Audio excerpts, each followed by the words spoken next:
முதலில் தமிழ்த்தாய் வாழ்த்து.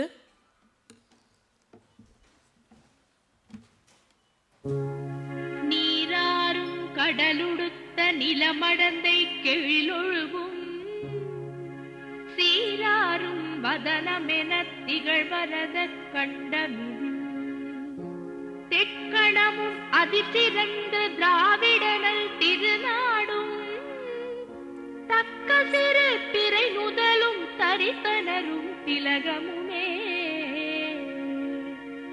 அத்திலக வாசனை போல் அனைத்துலகும் இன்பமுற எத்திசையும் புகழ் மணக்க இருந்த பெரும் தமிழனங்கே தமிழனங்கே உன் சீரிழமை திரும்பி அந்த செயல் மறந்த வாழ்த்ததுமே வாழ்த்ததுமே வாழ்த்ததுமே.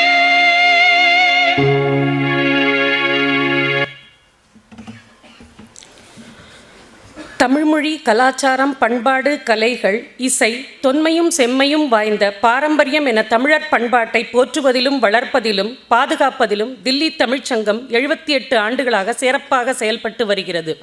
ஷண்முகானந்த சங்கீத சபா 75வது வயதை அடுத்த வருடத்தில் எட்ட இருக்கும் இந்த அமைப்பு பல பிரபல்யமான இசை ஜாம்பவான்களை அழைத்து பல மெகா இசை நிகழ்ச்சிகளை நடத்தி வரும் அவர்களை விட மூத்த அமைப்பான தில்லி தமிழ்ச்சங்கம் அவர்களது இசை சேவை தொடர வாழ்த்தி வரவேற்கிறோம்.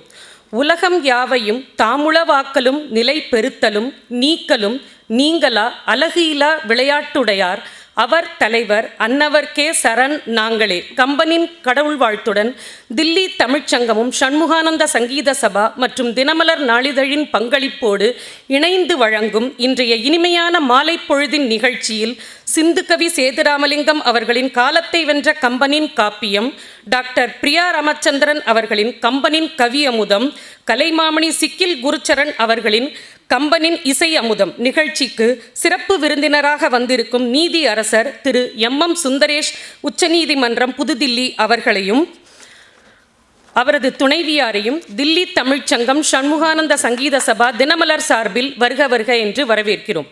இப்போது குத்துவிளக்கேற்றி நிகழ்ச்சியை துவங்க இருக்கிறோம். குத்துவிளக்கேற்ற இன்றைய சிறப்பு விருந்தினர் நீதி அரசர் திரு MM சுந்தரேஷ் அவர்களையும் டாக்டர் பிரியா ராமச்சந்திரன் அவர்களையும் கலைமாமணி சிக்கில் குருச்சரன் அவர்களையும் தில்லி தமிழ்ச்சங்கத்தின் பொதுச் செயலாளர் திரு முகுந்தன் அவர்களையும் ஷண்முகானந்த சங்கீத சபாவின் தலைவர் திரு CS வைத்தியநாதன் அவர்களையும் பொதுச் செயலாளர் திரு கிருஷ்ணசாமி அவர்களையும் மேடைக்கு அழைக்கிறோம்.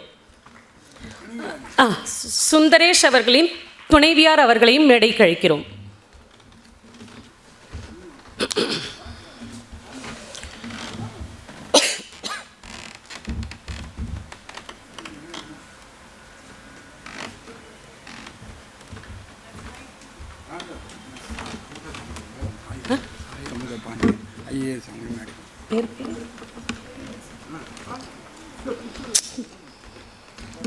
மேடம்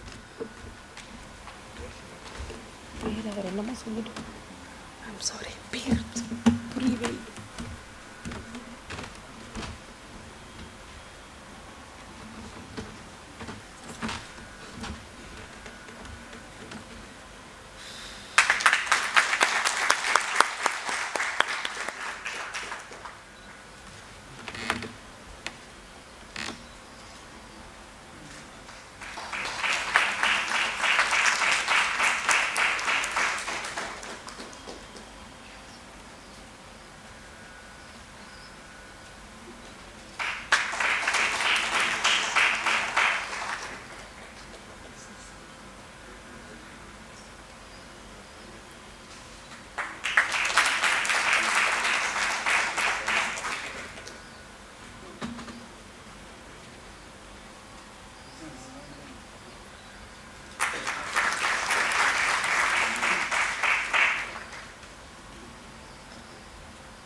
இப்பொழுது வரவேற்புரை வழங்க வருகிறார் தில்லி தமிழ்ச்சங்கத்தின் பொதுச் செயலாளர் திரு முகுந்தன் அவர்கள்.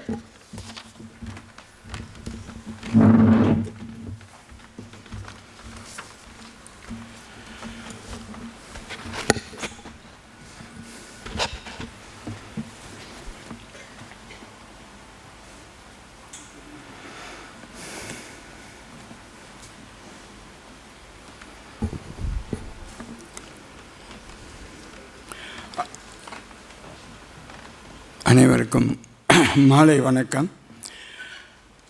இவ்வருடம் ஜனவரி 19ஆம் தேதி ஸ்ரீரங்கத்தில் கம்பனின் முதல் நிகழ்ச்சி நடைபெற்றது. அந்த நிகழ்ச்சியில் நமது சிக்கல் குருச்சலன் சாரும் பிரியா ராமச்சந்திரன் மேடரும் அவர்களும் அந்த நிகழ்ச்சியில் மிக சிறப்பாக பாடி, நமது பாரத பிரதமர் திரு நரேந்திர மோடி அவர்களின் தலைமையில் கம்பராமாயண நிகழ்ச்சி அங்கு நடைபெற்றது. அவர் ஒரு பேட்டியில் இந்த கம்பராமாயணத்தை கேட்டு என் கண்களில் கண்ணீர் வந்துவிட்டது என்று கூறினார். உண்மையிலேயே அந்த நிகழ்ச்சியை இன்றைக்கி டெல்லி தமிழ்ச்சங்கம் நடத்துகிறதுல நாங்கள் ரொம்ப பெருமை கொள்கிறோம். உண்மையிலேயே அது ஸ்ரீரங்கத்துக்கு அப்புறம் டெல்லி தமிழ்ச்சங்கத்துக்கு இந்த வாய்ப்பை கொடுத்த உச்ச நீதிமன்ற சார் CS வைத்தியநாதன் சாரை நாங்கள் வணங்கி எங்களோட நன்றிகளை தெரிவித்துக் கொள்கிறோம். சார் உண்மையிலே தேங்க்ஸ் சார். அருமையான நிகழ்ச்சி எங்களுக்கு வாய்ப்பு கொடுத்ததற்கு உங்களுக்கு மீண்டும் ஒரு முறை நன்றியை தெரிவித்துக் கொள்கிறோம். ராமாயணம் என்றாலே நம் நினைவுக்கு வருவது வால்மீகியும் கம்பனும் தான். ஆயிரம் ஆண்டுகளாக இந்துக்களின் மனத்தில் நிலைத்து நிற்கும் காவியமாக உள்ளது வால்மீகி எழுதிய ராமாயணம். வால்மீகியின் மூலத்திற்கு அடுத்தபடியாக உயர்வாக கருதப்படுவது கவி பேரரசன் கம்பனின் ராம கதைதான். கம்பனின் கவி நாமத்தை சுவைப்பதற்கு தமிழை கற்க வேண்டும் என்றால் அது மிகை ஆகாது. ஒரு நாட்டுக்கு அடையாளம் நதியோ கடலோ மழையோ அல்ல. தமிழ்நாட்டுக்கு அடையாளம் என்ன என்று காட்ட வந்த மகாகவி பாரதி மூவேந்தர் வாழ்ந்த நாடு என்றோ தஞ்சை பெரிய கோவில் என்றோ அடையாளம் சொல்லவில்லை. மகாகவி பாரதி சொன்னது கம்பன் பிறந்த தமிழ்நாடு. தமிழுக்கு கதி 3 பேர்தான். ஒன்று கம்பன், ஒன்று திருவள்ளுவர், இவர்களை சுட்டி காட்டிய மகாகவி பாரதி. வால்மீகி அவர்கள் யதார்த்தத்தை எழுதினார். அறிவு தமிழின் அடையாளம். மனிதர்களுக்கே உரிய இயல்பான குற்றங்களை அறிவின் துணை கொண்டு கம்பர் தமது பாத்திர படைப்பில் தூய்மை செய்தார். வால்மீகி சராசரி மனிதனை பற்றி எழுதியிருப்பார். ராமனை தெய்வ நிலைக்கு காண்பிப்பார். கம்பரோ ராமனை மனித நாயகனாக படைத்து காட்டி ராவணனை எதிர்நிலை நாயகனாக குறைவின்றி காட்டியிருப்பார். கம்பராமாயணம் எழுதப்பட்டு 8 நூற்றாண்டுகள் ஆகின்றன. கம்பராமாயணம் புகழ் இன்றும் நீடிக்கிறது. இப்பொழுது மேடம் பிரியா ராமச்சந்திரன் மேடம் சொன்னாங்க, வாவேசு ஐயர் அவர்கள் தாம் சிறையில் இருந்த பொழுது கம்பரின் பெருமைகளை அயல்நாட்டிலும் அறிய வேண்டி கம்பராமாயணம் தொடர்புடைய 4000 பாடல்களை ஆங்கிலத்தில் மொழிபெயர்த்து கவிதைகளாக எழுதினார். அக்கவிதைகள் அவர் மறைந்து 25 ஆண்டுகளுக்கு பின் கம்பராமாயணம் ஏ ஸ்டடி என்னும் நூலாக டெல்லி தமிழ்ச்சங்கத்தினால் பதிப்பிக்கப்பட்டது என்பது குறிப்பிடத்தக்கது. அந்த நூலை பிரியா ராமச்சந்திரன் மேடம் அவர்கள் பாரத பிரதமர் மோடி அவரிடம் கொடுத்து இந்திய அளவில் அதை கம்பராமாயண புக்கை ஆங்கிலத்தில் வர வேண்டும் என்று வேண்டுகோள் வைத்திருக்கார். அதை கண்டிப்பாக டெல்லி தமிழ்ச்சங்கம் மீண்டும் புதுப்பித்து பிரதமர் கையாலே வெளியிட முயற்சிப்போம் என்று நான் உறுதி கூறுகிறேன். இத்தகைய சிறப்புமிக்க கம்பனின் புகழை பறைசாற்றும் நிகழ்ச்சியாக டெல்லி தமிழ்ச்சங்கமும் சண்முகானந்த சங்கீத சபா மற்றும் தினமலர் நாளிதழும் இணைந்து இன்று இந்த நிகழ்ச்சிக்கு சிறப்பு விருந்தினராக உச்ச நீதிமன்ற நீதியரசர் திரு MM சுந்தரேஷ் அவர்களும் மற்றும் கௌரவ விருந்தினராக மத்திய அரசு தலைமை வழக்கறிஞர் திரு ஆர் வெங்கட்ரமணி அவர்களும் வர இருக்கிறார். அவர் வீட்டில் யாரோ ஒரு ஜட்ஜி வந்துட்டாங்கன்னு அவர் லேட்டாக வருவேன்னு சொன்னார். அவர்களையும் வருக என்று வரவேற்று இந்த நிகழ்ச்சிக்கு வந்திருக்கும் திரு நந்தகுமார் சீனியர் அட்வொகேட் அவர்களையும் நேற்றுக்கு எனக்கு ராத்திரி ஃபோன் பண்ணி சொன்னார். நேற்றுக்கு ஜட்ஜு நீதியரசர் அவர்கள் ஔவையாரை பற்றி மிக அருமையாக தமிழில் இந்த அளவுக்கு நான் கேட்டதே இல்லை. கண்டிப்பாக இன்றைக்கி கம்பராமாயணத்தை பற்றி சார் பேச போகிறார் தமிழ்ச்சங்கத்தில். உண்மையிலே வணக்கம் சார். நேற்றுக்கு ராத்திரி ஃபோன் பண்ணி சொன்னார், ரொம்ப மிக அருமையாக இருந்தது உங்கள் பேச்சு ஔவையாரை பற்றின்னு. நன்றி சார் நந்தகுமார் சார். அதே மாதிரி கம்பன் கழக தலைவர் திரு KVK பெருமாள் அவர்கள் மற்றும் நமது மத்திய உள்துறை அமைச்சகத்தில் இணை செயலாளராக இருக்கும் திருமதி சாய் அமுதா பாண்டி IAS அவர்களை இருகரம் கூப்பி வருக என்று வரவேற்கிறோம். அதேபோல் செல்லையா NDMC அவர்களையும் திரு சீனிவாசன் அவர்களையும் திரு சண்முகானந்தா சங்கீத சபாவின் செயலாளர் திரு கிருஷ்ணசாமி அவர்களையும் வருக என்று வரவேற்று இன்று எங்களது தமிழ்ச்சங்க மூத்த உறுப்பினர் எங்களுக்கெல்லாம் வழிகாட்டியாக ஆலோசகராக இருந்து கொண்டிருக்கும் திரு சிந்து கவி மா சேதுராமலிங்கம் அவர்கள் காலத்தை வென்ற கம்பனின் காவியம் என்ற தலைப்பில் உரையாற்ற இருக்கிறார். அவரையும் இருகரம் கூப்பி வரவேற்கிறேன். சிந்து கவி மா சேதுராமலிங்கம் அவர்கள் முத்தமிழ் புலமைக்காக 2013ஆம் ஆண்டில் டெல்லி தமிழ்ச்சங்கத்தின் விருது பெற்றவர். மேதகு பாரத முன்னாள் குடியரசுத் தலைவர் திரு அப்துல் கலாம் அவர்கள் தலைமையில் கவியரங்கம் வாசித்தவர். அவர் முன்னரே கவிதைகள் எழுதுவதிலும் ஆங்கிலத்திலும் தமிழிலும் புலமை வாய்ந்தவர். அவரை வருக என்று டெல்லி தமிழ்ச்சங்கத்தின் சார்பில் வரவேற்கிறேன் ஐயா. அவரை தொடர்ந்து கம்பனின் கவியமுதம் இசையமுதம் என்னும் தலைப்பில் பேச இருக்கும் டாக்டர் பிரியா ராமச்சந்திரன் அவர்களையும் கலைமாமணி சிக்கல் குருச்சரன் அவர்களையும் வருக என்று வரவேற்று டாக்டர் பிரியா ராமச்சந்திரன் மற்றும் சிக்கல் குருச்சரனை பற்றி அந்த நிகழ்ச்சி நடக்கும்போது சொல்ல இருக்கிறோம். நன்றி.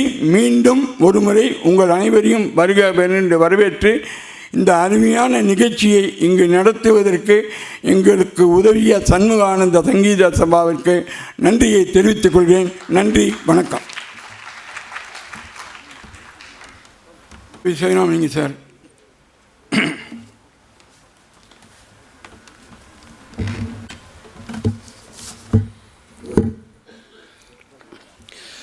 இன்றைய விழாவின் தலைமை விருந்தினராக வரவேற்று வந்திருக்கும் உச்சநீதிமன்றத்தின் மாண்புமிகு நீதியரசர் அவர்களே, வரவிருக்கும் மைய அரசின் தலைமை வழக்கறிஞர் அவர்களே மற்றும் அவை நிறையும் ஆண்டோர்களே சான்றோர்களே, இதற்கு அடுத்த நிகழ்ச்சியாக இன்னிசை வெள்ளத்திலே நம்மை திளைக்க வைக்கவிருக்கும் இசைக்குழுவினரே, பெரியோர்களே, தாய்மார்களே, அன்பு உடன்பிறப்பவர்களே, நேரடியாகவே தலைப்புக்கு வந்து விடுவோம்.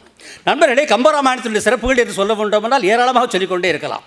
இருந்தாலும் கூட காலத்தின் அருமை கருதி ஒரு சில சிறப்புகளை பற்றி நாம் சுட்டிக்காட்டலாம் என்று இருக்கிறேன். அது நண்பர்களே, சொல்நயமும் சொற்சுவையும் பொருட்சுவையும் நிறைந்த கவிதைகள் ஏராளமாக நான் கண்டிருக்கிறோம். ஓசைச்சுவையும் எழுத்துச்சுவையும் நிறைந்த கவிகளை நாம் கம்பராமாயணத்தில் ஆங்காங்கே காண்கிறோம். பிற காப்பியங்களில் நாம் காண்பது மிகவும் குறைவு. சான்றாக ஒன்றை அது மட்டுமல்ல, கம்பனுடைய மிகப்பெரிய சிறப்பு என்னவென்றால் தமிழ் மொழியை, தமிழ் பாரம்பரியத்தை, தமிழ் பண்பாட்டை, நாகரிகத்தை, நடைமுறையை தன்னுடைய காவியத்திலே மேம்படுத்தி காட்டுகின்றான். அகத்தியருக்கு தமிழுக்கு உள்ள உறவை பற்றி சொல்ல வேண்டிய அவசியமே இல்லை, நல்லா தெரியும் எல்லாருக்கும். அந்த அகத்தியரை ராமலக்ஷ்மணரை சந்திக்கக்கூடிய ஒரு பருவத்தை பாருங்கள். இடத்துல அகத்திய படலம் என்கிற ஒரு படத்திலே வருகிறார்கள் ராமலக்ஷ்மணர். அகத்தியர் அவர்களை எதிர்கொள்கிறார், ஆசீர்வதிக்கிறார், நல்லாட்சி கொள்கிறார். ஆண்டகையர் அவ்வையின் அடைந்தமை அறிந்தான், ஆண்டகையர் அவ்வையின் அடைந்தமை அறிந்தான், ஈண்டுவகை வேலை துணை ஏழுலகு மெய்த மாண்டவரதன் சரண நங்க எதிர் வந்தான், நீண்ட தமிழால் உலகை நேமி இனடந்தான். நின்றவனை வந்த நெடியோன் அடி பணிந்தான், நின்ற அகத்தியனை வந்த நெடியோன் ராமன் அடி பணிந்தான், நின்றவனை வந்த நெடியோன் அடி பணிந்தான், அன்றவன் அன்பொழுது அடியெழுத கண்ணான், நன்று வர வென்று வர நல்லுவரை வகர்ந்தான், என்று முளதன்றமிழி எம்பி இசை கொண்டான். பொருள் ஒரு பக்கம் இருக்கட்டும், வேற ஒன்றும் பெருசாக ஒன்றும் இல்லை. இவர் நின்றுக்கிட்டு இருந்தாங்க, அவங்க வந்தாங்க, கும்பிட்டாரு, இவர் ஆசி கொள்றாரு. நின்றவனை வந்த நெடியோ நடி பணிந்தான், இவர் அவருக்கு நன்று வரவு என்று பல நல்லுரை பகர்ந்தான். என்று முள தென்றமிழி எம்பி இசை கொண்டான் என்பதும், நீண்ட தமிழ் ஆளுலகை நேமியினள் அந்தான் என்பதும், தமிழை கம்பர் எப்படி சிறப்பிக்கிறார் என்பது நம்ம நிச்சயமாக நினைவைக்க வேண்டிய ஒன்று. ஏன் சொல்கிறேன்னா, ஒரு 70 ஆண்டுகளுக்கு முன்னால் கம்பராமாயணத்துக்கு எதிராக ஒரு இயக்கம் கூட தொடங்கியது. அது நல்ல விளையாது, அப்படியே முடிஞ்சு போச்சே தவிர மறந்துடக்கூடாது. கம்பன் தமிழுக்காகவே தன்னை மூச்சாக வைத்திருந்தவன்.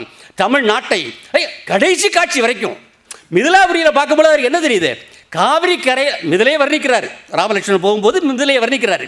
இந்த ஊரில் இருக்கிறதெல்லாம் பார்த்தா காவிரியினுடைய இருகரைகளையும் கிடக்கிறதே அப்படின்னு சொல்லிட்டு தமிழ்நாட்டை மறக்காமல் தொடர்ந்து செஞ்சுக்கிட்டே இருக்கார் பாருங்க, தொடர்ந்து. அது மட்டும் இல்லை, இந்த ஓசைச்சுவைன்னு சொன்னோம் அப்படின்னாக்க இடத்திற்கு ஏற்ப சூழலுக்கு ஏற்ப ஓசைகளை உறங்குகின்ற கும்பகர்ண உங்கள் மாய வாழ்வெல்லாம் இறங்குகின்றதென்று எழுந்துராய் எழுந்துரா கரங்கு போல வில் பிடித்த கால தூதர் கையில் உறங்குவாய் நீக்கிடந்துறங்குவா டடம் டுடும் டுடும் டுடும் டுடும் டுடு. என்னது முரசறைவது போன்ற ஒரு காட்சி கண்புல கொண்டு வச்சாரு. கும்பகர்ணனை எழுப்புவதற்காக ராவணனுடைய ஏவகர்கள் போகின்றார்கள். எப்படி போனாங்க, முரசறிஞ்சிட்டு போனாங்க. அந்த பாடலை அமைச்சிருக்க முறையை பார்த்தாலே முரசா கண்ணுக்கும் தெரியுது, காதுக்கும் கேட்குது பாருங்க. இடத்திற்கு ஏற்றாற்போல் ஓசை நயத்தில் ராமரிடை மனத்திலே இடம் பிடிக்க வேண்டும் என்பதற்காக வருகிறாள் கூர்ப்பனகை. ஒரு நல்ல பெண்ணோடு வரைக்கியா வந்தானா எங்கே இடம் பிடிக்க, அதனால் ஒரு நல்ல மோகினி பெண்ணாக ஒரு எடுத்து வருகிறாள். ரொம்ப தளிர் நடை போட்டு தாமரை போன்ற கால்களை வைத்துக்கொண்டு வருகிறாள். பஞ்சியுளிர் விஞ்சுகுளிர் பல்லவ மண்ணுங்க செஞ்சவியே கஞ்சனிமிர் சீரடிகளாகி அஞ்சொலில அன்னமென மஞ்சையென மின்னும் அஞ்சு என நஞ்சமென வஞ்ச மகள் வந்தாள். பொருள் ரொம்ப ஒன்றும் பெருசாக இல்லை, தளிர் போன்ற கால்கள். அதை பார்த்து உண்மையான தளிர்கள்லாம் எங்குதான், தளிர்னா தளிர் அப்படி இருக்கணுங்க, நம்மளும் இருக்கமே அப்படின்னு சொல்லிட்டு பல்லவ மண்ணுங்க அஞ்சொலில மஞ்சையென மயில் அன்னமென மின்னும் எல்லாம் இருக்குது, வஞ்சி என கொடி மாதிரி எல்லாம் இருக்குது. ஆனால் நஞ்சமன வஞ்ச மகள் வந்தால் அதுவும் இருக்குது. அந்த பாடலுடைய ஒரு சிறப்பு என்னென்னு பாருங்கள், நான் எல்லாருக்கும் தெரிஞ்சது தான். கச்சட தவற வல்லினமாம் ஞான நமன மெல்லினமாம் எரல வளல இடையனமான படித்தமே என்ற எழுத்துக்கள் தமிழிலே மென்மையான எழுத்துக்கள். ஒரு மோகினி வரும் பொழுது அந்த சூழலை நம்ம கண்ணு முன்னால் கொண்டு வருவதற்காக மென்மையான எழுத்துக்கள் நிறைந்த பாடலை கொண்டு வந்தார் பாருங்க. இது மிகப்பெரிய சிறப்பு, எந்த காவியத்தில் நம்மளால் பார்க்க முடியறதில்லை. அருமை நண்பர்களே, இதே போல போர்க்களத்துக்கு காட்சி பொழுது வலின எழுத்துக்கள் கற்கொடும் நெடும் பாதவம் பற்றியும் விற்கொடும் பட்டும் அக்கவியின் கடல். அரக்கர் சேனை எப்படி இருந்தது, வானர சேனை எப்படி இருந்து பாராட்டும் போது அந்த வலின எழுத்துக்களாக சேர்ந்து பாடுறார் பாருங்க. இப்படி சொற்களை பற்றி ஏராளமாக சொல்லிக் கொண்டு போகலாம் பாருங்க. ஓசையை பற்றி ஏராளமாக சொல்லிக் கொண்டு போகலாம். சொற்சுவை புரட்சுவை இருக்குது போல எழுத்துச்சுவை வேற எந்த காவியத்தையும் பார்க்க முடியாதுங்க. வல்லின எழுத்துக்களாக சேர்த்து இங்கே போடுவேன், வல்லின எழுத்துக்களாக சேர்ந்து அந்த இடத்துல எழுதுவேன்ங்கிறதெல்லாம் மிக மிக அபூர்வமான ஒரு கவிதை. அது மட்டும் இல்லை, திருக்குறள் சொல்லுறது இல்லையா, சொல்லுக சொல்லை சொல்ல வெல்லுஞ்சொல் இன்மை இருந்தான்றி வெல்லுஞ்சொல் இன்மை அறிந்துன்னு சொல்லி இந்த இடத்துல இந்த சொல்லு தான் வரணும் அப்படின்னு ரொம்ப தெளிவாக ஒரு பாடலை பாருங்கள். உதாரணத்துக்கு நிறைய சொல்லலாம். ஒரு பாடல் உதாரணத்துக்கு வெள்ளருக்கன் ஜடைமுடியார் வெற்புடது திருமேனி மேலுங்கீழும். எப்போ எந்த இடத்துல வர்ற பாடு, யுத்த காண்டத்தில் ராமர் விட்டு அம்பில் ஆயிட்டுது, ராவணனுக்கு ஆயிட்டுது, கிடக்கிறான், பாடி கிடக்கு. அவருடைய துணைவியார் மண்டோதரி வந்து அழுறான். அத்தனை பாடல்களையுமே உள்ளத்தை தொடக்கூடிய நேரத்தில் இருக்கும். மண்டோதரி வந்து அழுற பாடல்கள் ஒவ்வொன்றுமே நமக்கு இருக்கிற நேரத்துக்குள்ள ஒரு பாட்டை கூட முழுதாக பார்க்க முடியாது, ஒரு சொல்ல பார்க்குறேன் பார்த்துங்க. வெள்ளருக்கும் ஜடைமுடியார் வெற்புடத்த திருமேனி மேலுங்கீழும் எள்ளருக்கும் இடமின்றி உயிரிருக்கும் இடம் நாடி இழைத்தவாரோ கள்ளிருக்கும் மலர்கூந்தல் சானகிய மனச்சிறையில் கறந்த காவல் உள்ளிருக்கும் என தேடி உடல் புகுந்து தடவியதோ ஒருவன் வாளி. அருமையான பாடல் பார்த்துங்க. வாளின்னா அம்பு, வாளின்னு சொல்லலாம், கணைன்னு சொல்லுவோம், சரம்னு சொல்லுவோம், எல்லாம் அம்பு தான் இருக்கட்டும். இந்த அருமையான பாடலை பாருங்கள். நீங்கள் வரிக்கு வரி வார்த்தைக்கு வார்த்தை அர்த்தம் பேசணும்னு ஆசையாக தான் இருக்குது, நேரம் தான் இல்லை. அதனால் ஒரு வார்த்தையை மட்டும் உங்கள் கவனத்துக்கு கொண்டு வருகிறேன். உள்ளிருக்கும் எனக்கருதி உடல் புகுந்து தடவியதோ ஒருவன் வாளின்னு அது என்னமோ இடிக்குது. அங்கே ராமர் அம்பு விட்டால் எப்படி போகணும், சரன்னு போக வேண்டாம். என்ன பெயிண்டிங் நடக்குதா, தடவியதோன்னு என்ன அர்த்தம் பார்க்க நமக்கே கொஞ்சம் ஆச்சு. என்ன நமக்கு தெரிஞ்ச கணவருக்கு தெரியாத என்ன, ராமர் அம்பு எப்படியெல்லாம் போகணும் நமக்கு தெரியும். 7 மராபரங்களை ஒரே அம்பில் தொலைச்சவர். அதை பார்த்து தான் சுக்ரீவனுக்கு நம்பிக்கை வந்து வாலியே இவர் தான் சரி பண்ணுவார்னு சொல்லிட்டு. அது மட்டும் இல்லை, இதுக்கு முன்னாடி நம்ம இன்னொரு இதில் பார்க்க என்ன தாடகவேத படலத்தில் சொல்லுக்கும் கடிய வேக சுடுசரம் கரிய செம்மல் அல்லக்கும் நிறத்தினாள் மேல் விடுதலும் வைர கரிய செம்மல் வார்த்தை அர்த்தம் பார்க்க வேண்டாம். கரிய செம்மல் இவர் ராமர், அல்லுக்கும் நிறத்தினாள் இருட்டு, தாடக இருட்டம், அல்லக்கும் நிறத்தினாள் மேல் அவர் சுடுசரம் விடுதலும் வைரக்குன்ற கல்லுக்கும் மார்பில் தங்காது.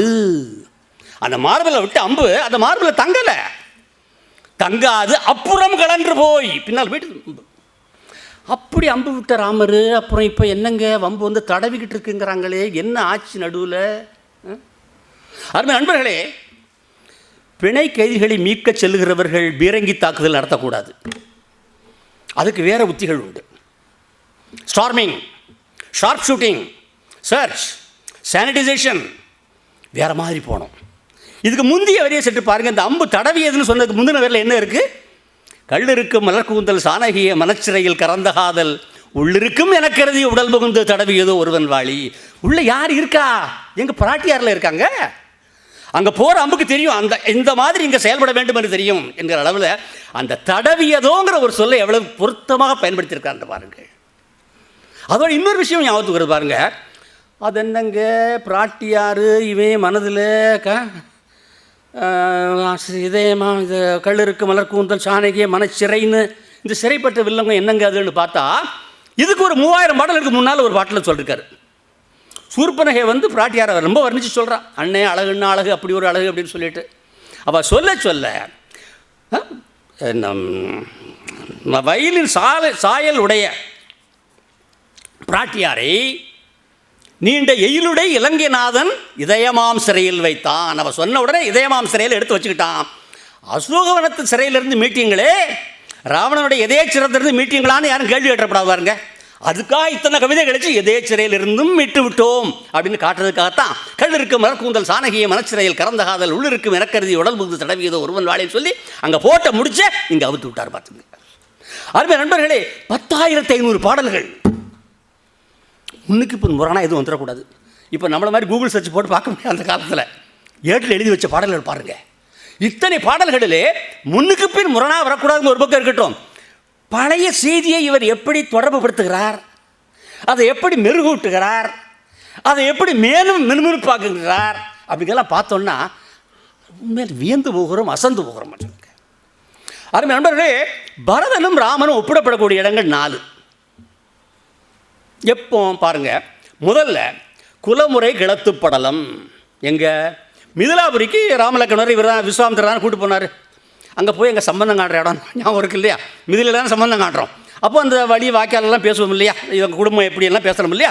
அந்த மாதிரி நேரத்தில் இவர் சொல்கிறார், விஸ்வாமித்திரர் எங்கள் தசரதனுக்கு 3 மனைவிகள் இத்தனை பிள்ளைகள்லாம் சொல்லும்போது சொல்கிறாரு, தள்ளறிய விருநீதி தனியாறு புகமண்டும் பல்லவனும் தகையானை பரதனனும் பெயரானை எள்ளறிய குணத்தாலும் எழிலாலும் இவ்விருந்த வள்ளலையே அணையானை கேகையர்கோன் மகள் பயந்தாள். தள்ளறிய விருநீதி தனியாறு புகமண்டும் வல்லவனும் தகையான ஒரே வரையில் சொல்லிடுறேன். நீதியும் நற்பண்புகளும் ஒரு கடலாக இருந்தால் அந்த கடல் இவன் தான். பார்த்துங்க, யாரு? பரதன். அந்த பரதன் எள்ளறிய குணத்தாலும் எழிலாலும் இவ்விருந்த வள்ளல் யாரு? ராமர். அங்கே தான் நிற்கார் அவர். ராமர் லட்சுமணன் அங்கே போயிருக்காங்க, பரதன் ஆயத்தில் இருக்கார். இவ்விருந்த வள்ளலையே அணையானை கேகையர் ஓன் மகள் பயந்தாள். 2 பேரும் ஒரே மாதிரிங்கன்னு சொல்கிறாரு. அதுக்கு ஒரு 400-500 பாடல் தாண்டி வாருங்க. 2 பேர் யாரை ஒப்பிடுறா? கோசலை தாய் ஒப்பிடுகிறாள். எங்கள் ராமர் மலைக்குன்ற மன்னான் மௌலி கழித்தனன் வருவன் நன்றி தலைக்கின்ற முன்னத்த உள்ளத்தன்னாள் முன்னொரு தமியன் சென்றான்னு அம்மாக்கார நினச்சிக்கிட்டு இருக்கா. பிள்ளை இன்றைக்கி மணிமகுடம் சூட்டி வருவான்னு. இவர் வேறு கோலத்து தான் போகிறார், நமக்கெல்லாம் தெரியுமே. நடுவில் வேறு ஆகிப்போச்சு இல்லையா? போனோடனே என்ன ஆச்சு, ஏன் இந்த மாதிரி வந்திருக்கு, குஞ்சி மஞ்சன புனிதரால் நலைந்துன்னு ஏதாவது இல்லைங்கம்மா கேட்காம்மா. ஆமாம்மா, வேறு ஒன்றும் இல்லை, அப்பா வந்து தம்பிக்கு அரசாட்சி கொடுக்கணும்னு சொன்னார் சொல்கிறார். முறைமை அன்று என்பது ஒன்று உண்டு, அது உலக வழக்கம் அப்படி இல்லைன்னு சொல்லுவாங்க. அதனால் என்ன, மும்மையின் நிறை குணத்தவன் யார்? பரதன். மும்மையின் நிறை குணத்தவன் நின்னிலும் நல்லன். எதிரணிக்க தம்புள்ளே பார்த்து சொல்கிறாங்க, நின்னிலும் நல்லன். அங்கே வள்ளலையே அணையான், இங்கே நின்னிலும் நல்லன். மாறி இருந்தனா எப்படி இருக்கும் பாருங்க. எப்படி ஞாபகம் வச்சுட்டு இறக்கக்கூடாது. அப்படி அப்படி அப்படி போகணும். மூணாவது ஒப்பீடு எங்கே இருக்குது? மூணாவது ஒப்பீடு செய்வர் குகன். எல்லாருக்கெல்லாம் தெரியும். குகனிடம் ஐவரானவன்னு சொல்லி ராமர் வேணால் சொந்த சகோதரனாக ஏற்றுக்கிட்டாரு. ராமர் காட்டுக்கு போனவர் அவர் என்ன சொல்கிறது, பரதன் ராமரை திரும்ப அழைத்து செல்வதற்காக காட்டுக்கு வர்றார் இல்லையா? அப்போ குகனை பார்த்து கேட்குறாரு, எப்படி இருக்கேன் என்ன எதுன்னு கேட்டு கேட்பார். அதில் கூட ரொம்ப அருமையான, சரி நேரம் இருக்குது தந்தால குறைச்சிக்கிடுவோம். ஆக குகன் கேட்குற என்ன விஷயமா வந்திருக்கேங்கன்னாரு. நான் எங்கள் நாட்டு அரசனை கூப்பிட்டு போக வந்திருக்கேன் அப்படின்னோடனே குகன் அப்படி வெளுத்து போயிடுறா. பார்த்துங்க, அண்ணனே காட்டுக்கு வந்த அண்ணனை திரும்ப கூட வந்திருக்கியானே. ஆமாம், தாயுரை கொண்டு தாதை உதவிய தரணிதன்னை தீவினை என்ன நீத்து சிந்தனை முகத்தில் தேக்கி போயினை என்றபோது புகழை நோய் தன்மை கண்டால் 1000 ராமரின் கேள் அவரோ அறியினம்மான. பார்த்துங்க,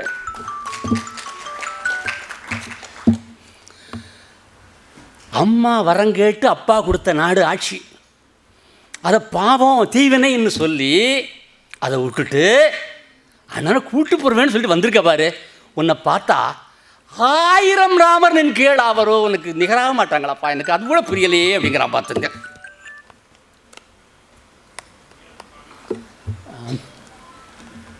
அது நண்பர்களே, 4வது ஒப்பிடு காப்பியை முடிகிற இடத்துல ராவண வதெல்லாம் முடிஞ்சு போச்சு. விபீடனுக்கு பட்டம் சூட்டியாச்சு. திரும்பி வந்துட்டு இருக்காங்க. திரும்பி வரும்பொழுது கேட்குறாரு,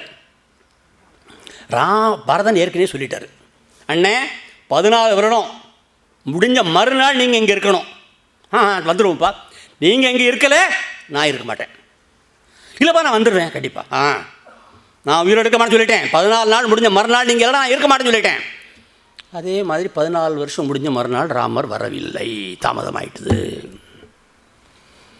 பரதன் டீ குடிக்க தயாராகிட்டு இருக்காரு. எல்லாரும் சொல்கிறாங்க. கோசலை தாய் சொல்கிறது ரொம்ப கண்களை நீர்மல்ல வைக்கும். மண் இழைத்ததும் மைந்தன் இழைத்ததும் முன் இழைத்த விதியின் பெற்றியால், முன் இழைத்த விதியின் முயற்சினால தானடா நம்ம அப்பாவுக்கு அப்படி ஆச்சு. அண்ணன் காட்டுக்கு போனான். பின் இழைத்ததும் எண்ணில் அப்பெற்றியே. இன்னைக்கு வராமல் இருக்கான். அது என்ன விதி? விதி நம்ம குடும்பத்தோடு விளையாடுதுடா கண்ணா. என் இழைத்தனை என் மகனே, நீ என்ன பண்ற? நீ ஏன் பண்ணிட்டு இருக்க? இது மற்றெல்லாம் விதி, நீயா பண்ற? கண்ணீர் விட்டு சொல்றாங்க. புண்ணியம் என நின்னுயிர் போயிடின், புண்ணியம் என நின் உயிர், பரதன்ட்ட சொல்றது, புண்ணியம் என நின் உயிர் போயிடின் இந்த மண்ணும் வானும் உயிர்களும் வாழுமோ? எண்ணில் கோடி ராமர்களாயினும் அண்ணல் நின் அருளுக்கு அருகாவரோ.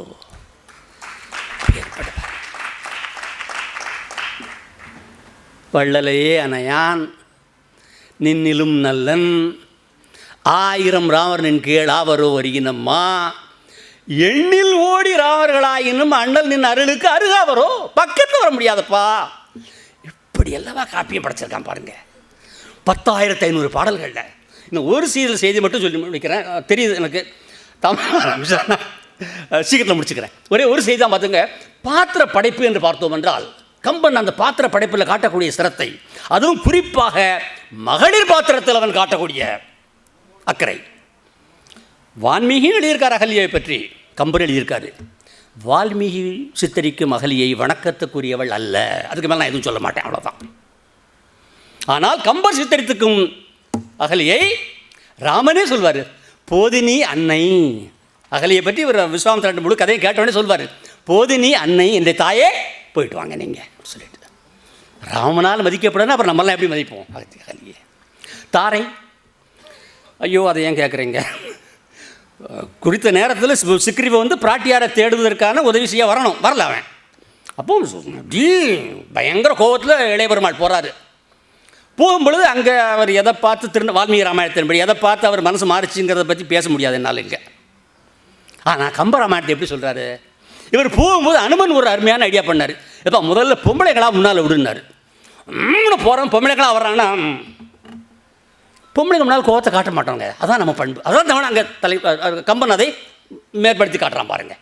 பெண்கள் வரும்போது நீங்கள் போம்மா, பெண்கள் முன்னால் கோவத்தை காட்டக்கூடாது நம்ம, அதான் நம்ம பண்பாடு. அதே மாதிரி இவரும் தலையெடுத்து கொஞ்சம் நிற்கிறாரு. அப்போ ஒரு சத்தம் கேட்குது, நீங்கள் இங்கே வந்ததே நாங்கள் பண்ண ரொம்ப புண்ணியம்ங்க அப்படின்னு சொல்லிட்டு, ஆர்கோலோ உரை செய்தது அப்படின்னு சொல்லிட்டு அருள் பெற என்ன சொல்கிறது, சீற்றமாக கோபம் போயிட்டுது. ரொம்ப கருணையோடு பார்க்குறாரு யாருன்னு பார்த்தா என்ன தெரியுது தெரியுமா, பகலில் வந்த ஒரு நிலாவு மாதிரி தெரியுதுங்கிறாங்க அம்மன். தாரை நிலவு தான், ஆனால் பகலில் வந்த நிலவு ஏன் தெரியுமா, வாலி இல்லாதான்.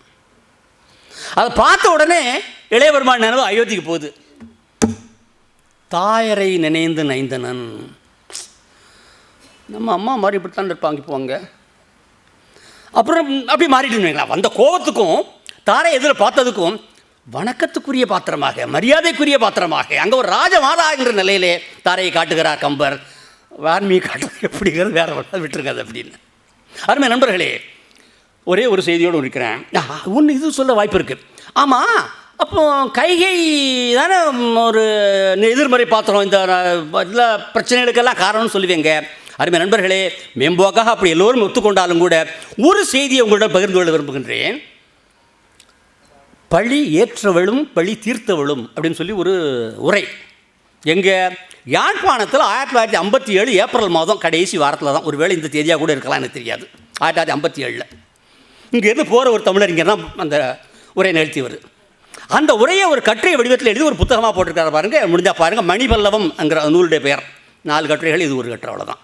அது ஈஸியாக கிடைக்கும். எது தமிழ் இணைய மின் நூலகத்தில் கிடைச்சி ஈஸியாக டவுன்லோட் பண்ணிக்கலாம். பார்த்துங்க, பழி தீர்த்தவளும் பழி ஏற்றவளும். பழி தீர்த்தவள் சூர்பனகை. கொல்லாத மைத்துனை கொன்றாய் என்றது குறித்து கொடுமை தீர பல்லாலை இதழவுக்கும் கொடும்பாவி நெடும்பார பழி தீர்த்தாளேன்னு விபிடம் கூட சொல்கிறான். அவன் வேணும்னே தன்னுடைய கணவனை கொன்றவன் ராவணன் அப்படிங்கிறத அவனுக்கு ஒரு வழி பண்ணணும்னு சொல்லிட்டு தான் அவன் சித்தம் போட்டு ராவணனை முடிச்சா அப்படிங்கிறது பலர் நம்பக்கூடிய கதை. ஆனால் பழி ஏற்றவர்களுக்கு என்னது, தயரதன் திட்டமிட்டபடி ராமனுக்கு முடிசூட்டி இருப்பானே, ஆனால் தயரதனுக்கும் அந்த அயோத்தி அரச குடும்பத்துக்கும் ஒரு தீராத பழி வந்திருக்கும். அந்த பழி அவங்களுக்கு போகக்கூடாது. இந்த குடும்பம் நல்லா இருக்கணும், என்னுடைய அரசர் நல்லா இருக்கணும், என்ன உலகம் தூட்டினா தூட்டட்டும் பரவாயில்ல என்றுதான் கைகை அந்த பழியை தான் ஏற்றுக்கொண்டாள். அப்படிங்கிறது பல பாடல்களை உதாரணம் காட்டி, ராமாயணத்தில் சொல்லப்பட்ட கம்பராமாயணத்தில் சொல்ல பாடல்கள் உதாரணம் காட்டி, கம்பராமாயணத்தில் சொல்லப்பட்ட சம்பவங்களையும் உதாரணம் காட்டி, ஒரு சம்பவத்தை மட்டும் சொல்கிறேன் கேட்டுங்க. அவ்வளோ பெரிய நாடு, அதுக்கு பட்டாபிஷேகம் நடக்குது. முடிசூட்டு விழாவுக்கு என்னை இன்னைக்கு தீர்மானம் பண்ணி நாளைக்கு நடத்துவீங்களா? உற்றார் உறவினர் சொந்த பந்தங்களுக்கெல்லாம் அழைப்பு விடுக்க மாட்டீங்களா? சம்பந்தக்காரங்களை கூப்பிட மாட்டீங்களா நீங்கள்? இவ்வளோ ஏங்க, ராமரோட கூட பிறந்த தம்பியே 2 பேர் அங்கே இல்லை அன்றைக்கி தேதியில். அப்போ ஏதோ இருக்குது இந்த விஷயத்தில். அதையும் இன்னைக்கு முடிவு பண்ணி நாளைக்கு இப்போ உடஞ்சு விட்றாங்க, அதுவும் தம்பிமார் இல்லாத நேரத்தில். இதை நான் எடுத்துக்கொண்டதாக எடுத்துக்கொள்ள வேண்டாம். இப்படியும் ஒரு சிந்தனை உண்டு என்பதை தான் உங்கள்கிட்ட பகிர்ந்து கொள்கிறேன். அது எல்லாரும் அதை தெரிஞ்சுக்கணுமே. அதையும் அருமை நண்பர்களே, இறுதியாக இன்றைக்கு 800 ஆண்டுகளுக்கு முன்னால் பெண்ணிய சிந்தனைகள், பெண்ணுக்கு இந்த சமுதாயத்தில் எந்த நிலை கொடுக்கப்பட்டிருந்தது அப்படிங்கிறத சிந்திச்சு பார்த்தோன்னா, அங்கே தான் சொல்கிறேன் காலத்தை விஞ்சிய கம்பன்னு சொல்லிட்டு. யாரும் அப்படி சிந்திச்சிருக்க மாட்டான் பார்த்துங்க. போர் முடிஞ்சிடுது, அனுமனும் விபிடனும் போய் பிராட்டியாரை கூப்பிட்டு வர்றாங்க. பச்சிலை வண்ணன் பவள செவ்வாயும் கைச்சிலை கொண்டு அந்த காகுத்தனை என்று காண்போம் என்று ஏங்கி தவித்து தோண்டு கிடந்தாலே பிராட்டியார். ராம வந்துட்டான்னு சொல்லி சந்தோஷமாக போகிறாங்க. ராமர் என்ன சொன்னார்னு எல்லோரும் ஞாபகம் இருக்குல்ல, அதுக்கு நல்லா போக வேண்டாம், இருக்கிறது பரவாயில்ல. தீ குடிக்க சொன்னார் இல்லையா? அப்போ பிராட்டியார் சொன்ன இந்த ஒரு 4 வரி கவிதை தாங்க. பங்கையத்துருவனம், விடையின் பாகனம், சங்குகை காங்கிய தர்மமூர்த்தியும். யார்? பிரம்மா, சிவன், விஷ்ணு. அதில் ரொம்ப தெளிவாக சொல்ல பார்த்துங்க. உமையொரு பாகன்னு சொல்லலை, விடையின் பாகனம். சசிதரன்னு சொல்லலை, சங்கு கை கொண்ட தர்மமூர்த்தி. அதாவது பெண்மை கலப்பில்லாத ஆண் தெய்வங்களை மட்டும் சொல்லி சொல்கிறாங்க பார்த்துங்க. இதை யாரும் தவறாக நினச்சிக்க வேண்டாம். இதை கம்பன் எப்படி பெண்ணியத்துக்கு, பெண்களுடைய உரிமைக்கு, பெண்களுடைய சமத்துவத்துக்கு 800 ஆண்டுகளுக்கு முன்னால் குரல் கொடுத்தான் என்பதுக்கு தான் நான் சொல்கிறேன். தவிர இதை ராமரை பற்றி குறைச்சி சொல்கிறத யாரும் எடுத்துக்க வேண்டாம் தயவுசெய்து. நம்மளை கம்பன் நம்மளாம் ராமபக்தர்கள் இல்லையா? கம்பன் பெண்மைக்கு மதிப்பு கொடுக்க வேண்டும் என்பதற்காக, பெண்கள் சமமாக நடத்தப்பட வேண்டும் என்பதற்காக சொன்ன பாடல் இது. பங்கைய தொருவனும் விடையின் பாகனும் சங்கு கை கொண்ட தர்மமூர்த்தியும் அங்கையின் நெல்லி போல் அனைத்து உணர்வரே. மங்கையர் மனநிலை அறிய வல்லாரே. 800 வருஷத்துக்கு முன்னால் சொன்ன பார்த்துங்க. பெண்களை நீங்கள் என்னைக்கா புரிஞ்சுக்கிட்டீங்க? உங்களை ஆனானப்பட்ட ஆண் கடவுள்களே புரிஞ்சுக்கிடலையே அப்படின்னு ஒரு பெண் சொல்வதாக ஒரு காப்பியத்தில் 800 வருஷத்துக்கு முன்னால் ஒருத்தர் எழுத முடிஞ்சது அப்படின்னாக்கா அதுதான் உண்மையான காலத்தை விஞ்சிய காப்பியம் என்று சொல்லுகிறேன் நண்பர்களே. காற்று மழை ஆளியிலும் காலமென்னும் மூலியிலும் தாகாது கம்பனவன் பாட்டு அது தலைமுறைக்கு எழுதி வைத்த ஷீட்டு என்று கடிதேச காணுதான் சொன்ன மாதிரி உண்மையிலேயே கம்பராமாயணத்தை பற்றி இன்றைக்கெல்லாம் பேசிக்கிட்டு இருக்கலாம். இல்லை பேசுகிற ஒவ்வொரு பாடலை பற்றி இன்றைக்கெல்லாம் பேசிக்கிட்டு இருக்கலாம். என்றாலும் கூட அருமை நண்பர்களே, தமிழை பற்றி பேசுவதிலும் குறிப்பாக கம்பனை பற்றி பேசுவதிலும் நான் எப்பொழுதுமே அனுபவிக்கிற பெரிய சிரமம் என்னவென்றால் பேச்ச முடிக்கிறது தான். இருந்தாலும் கூட நண்பர்களே, all good things have to come to an end. In fact there's a better thing to come இல்லையா? அதனால் அதை செய்யும்படுப்பதற்காக நான் அனைவரும் ஆர்வமாக இருக்கின்றோம் என்பதையும் கருத்தில் கொண்டு இவ்வளவு நேரம் அமைதியாக ஆர்வத்தோடு கேட்ட இந்த பேரவைக்கு நன்றி கூறி விடைபெறுகிறேன். நன்றி, வணக்கம்.